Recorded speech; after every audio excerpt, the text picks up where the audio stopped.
আমার উম্মত যদি নিজে নিজেও মাফ চায় আমি মাফ করি। নবী বললেন, তাহলে জিবরাইল মালাকুল মউতকে বলো আমার জান কবজ করতে। তাহলে সারাটা জীবন তিনি ভাবলেন উম্মতের কথা। আজ যখন তিনি দুনিয়া থেকে বিদায় নিচ্ছেন তখনও ভাবছেন কার কথা? নবীজি সাল্লাল্লাহু আলাইহি সাল্লাম যখন ইসরাফিল সিংহা ফু দিবে, দ্বিতীয় ফু, সবাইকে যখন হাসরের ময়দানে উঠানো হবে তখন প্রথম উঠানো হবে আমাদের নবীকে।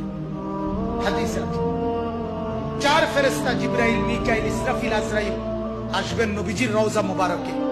এসে সবার পক্ষ থেকে জিবরাইল ডাক দিবে, ইয়া রাসূলুল্লাহ, হাসরের ময়দানে যাওয়ার জন্য আপনি কবর থেকে ওঠেন।